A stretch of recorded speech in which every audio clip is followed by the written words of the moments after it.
So what do we have here? 1:15. I'm waiting for medical delivery. And then we have MPS Housing Limited, the wider part, and that black car. East UK, the gaslighting perpetrators, demons, gang stalking demons, the MyLab military controllers programs, hacking my bloody dreams, and I'll do it as well, making me wake up too bloody early. Blocking all communications into my streams as well, and taking people's comments off so I don't know they're coming into the streams, and it's the programming. No. Home Group Limited, national company head office in Newcastle. They say they're not doing repairs by email. It's a breach of contract. They're setting me up, and they send this company in England called MPS Housing Limited 2018, 2019, 2020, 2021, i.e. today. Its sister company in England, it is Mears Group plc, and they have ties to another company in England with security contracts for public servants companies in England called Mighty plc, head office in London, and look, a black car waiting. These perpetrators, they don't give a shite, especially him, Stuart. You make sure that I do not get offered my lawful right to repairs in my God-given rights. And I didn't know he was a putty all these 10 years ago. So, that number plate. They're doing certain dodgy things upstairs and flat all night in morning, flat 9. And then the perps at number 7, in and out, fake visitors. So, as I'm waiting for a medical delivery, meant to be offered.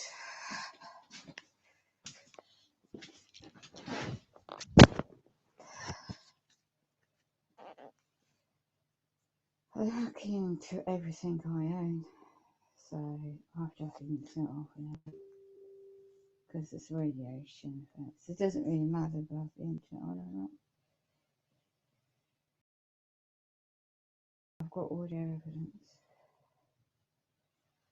They're doing so.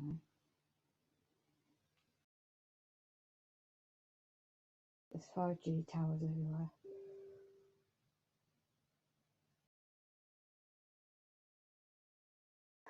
Forget all this.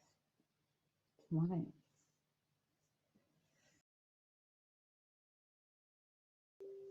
Don't you see any perks on, do you? Just like forward and part 3-1.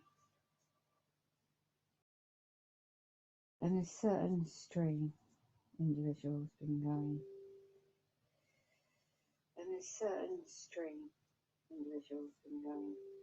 I basically. What? I basically.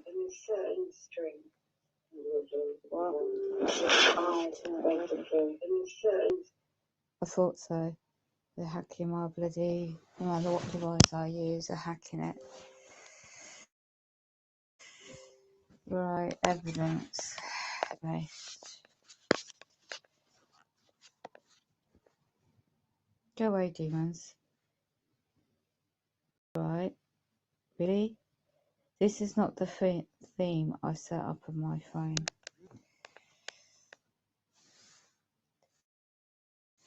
Right, they're hacking the device I've got. So that is not the theme I've set up on my app on my phone I'm currently using. Oh, I knew they were NK Ultra. What's the subject? Let's have a look. Not even the subject I've got up.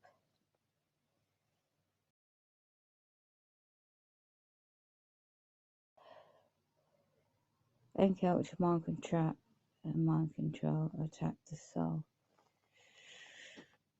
There's not even a stream. I've actually headed, then that's evidence of hacking into my channel.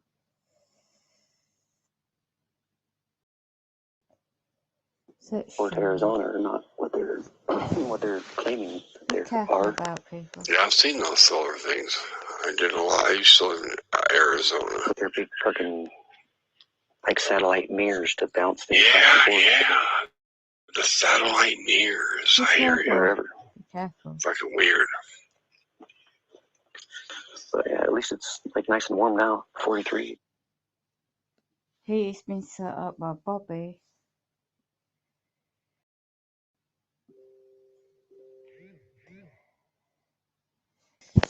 There's a female anyway. I don't hear your shite anymore.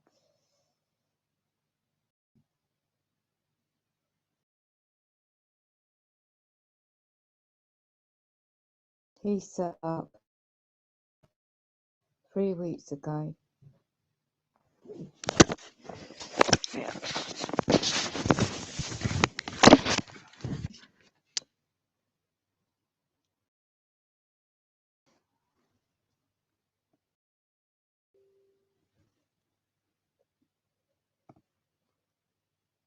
Crocodile towards me with mask on, gaslighting. What's that?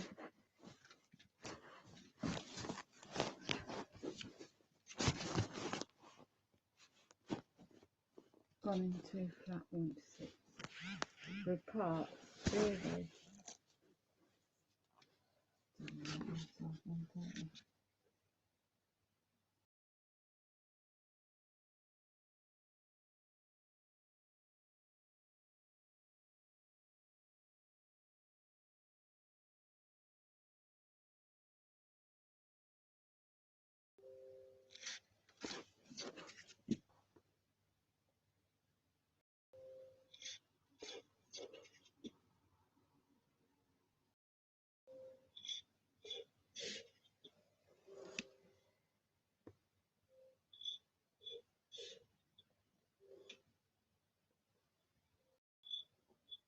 Get rid of the demons.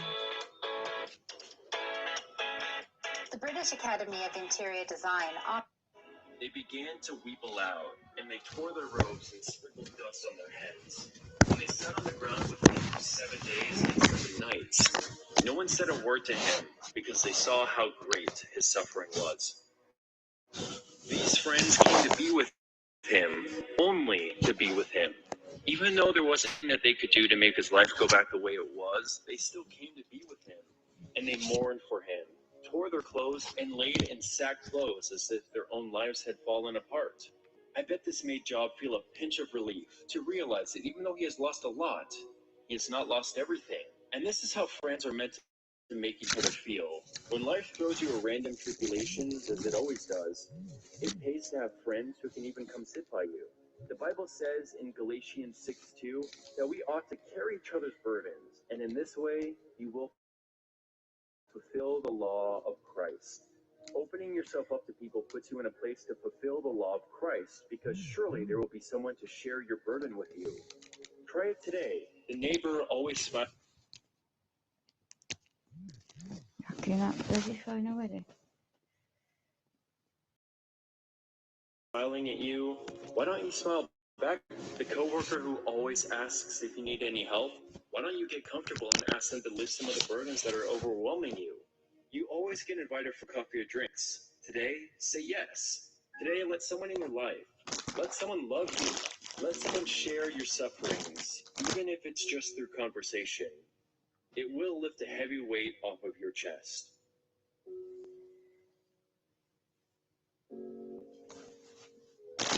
Sometimes you see them coming, and you do everything you can to prepare for it. Sometimes you have no clue it's coming, and the storm just catches you by surprise. Whatever the case, storms can be difficult to go through. When a storm comes, nobody can ever be fully prepared for it. It can throw you off balance, and you may feel like you don't know what to do. Feelings of anxiety, confusion, and fear may flood your mind. You may ask many questions. You might start to wonder, doesn't God care about what I'm going through? Doesn't he care that I'm deep in debt? Doesn't he care that my child is sick? Doesn't he care that I'm about to lose my job? Will I make it? How will I make it? You know, one day after speaking to crowds, Jesus asked the disciples to cross over with him to the other side of the Sea of Galilee. You see, Jesus was tired and needed some rest. At some point in their journey, a furious storm started raging over the waters, and the disciples were terrified. Remember, many of Jesus' disciples were seasoned fishermen. They knew the sea, and they could tell the difference between a normal storm and a really bad storm. They were terrified because they knew that this was a really bad storm. And guess what? Jesus was sleeping through it all. But just because he was asleep doesn't mean he wasn't in control. Jesus knew that his time to die hadn't come. To get to the other side of the sea despite the raging waters. You see, Jesus understood that he had the authority to speak to the winds and they would obey him. So he wasn't scared. He didn't panic. The disciples, on the other hand, were petrified. And they asked Jesus, "Don't you care if we drown?" When you feel overwhelmed and the waves are hitting hard and you're feeling tossed to and fro, you may have questions just like the disciples. You find yourself asking, "Don't you dare drown?" But God is saying to you today, just like he said to his disciples on that boat, "Why are you so afraid? Do you still have no faith?" God is saying, "Trust me. In the middle of the storm, difficult time, have faith. Faith that I will carry you through, that I will calm the storm, that I am in control. Trust me." How can you trust him when the situation seems so dire? Lean not on your own understanding. Don't you dare lean on what you know. If you do, then all hope will be lost. With the natural eye, some circumstances seem hopeless, but when you lean on God, on the supernatural, then anything is possible to him that believes. Proverbs 3:5-6. Trust in the Lord with all your heart, and lean not on your own understanding. In all your ways submit to him, and he will make your paths straight. And don't lean on your own wisdom. If you lean on your own understanding, your situations will seem impossible. They will seem unsurmountable. Your mind will tell you that it's all over for you, that there's no hope for the situation. But when you lean on him, on his word, what he has said about your situation, then everything changes. See, he's the God of impossibilities. One day, the disciples had been fishing all night and caught no fish. But early in the morning, they met with Jesus.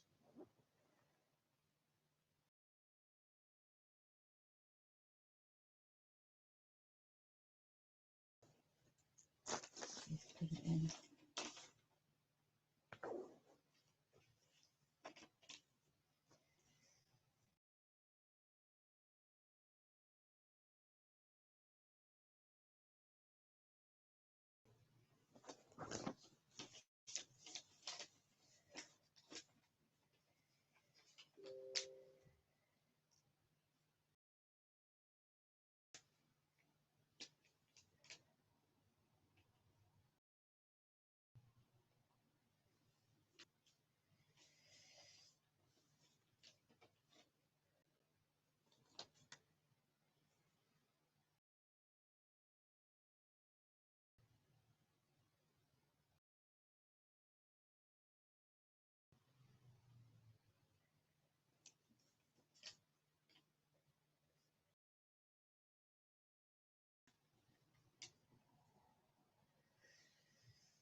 Yeah.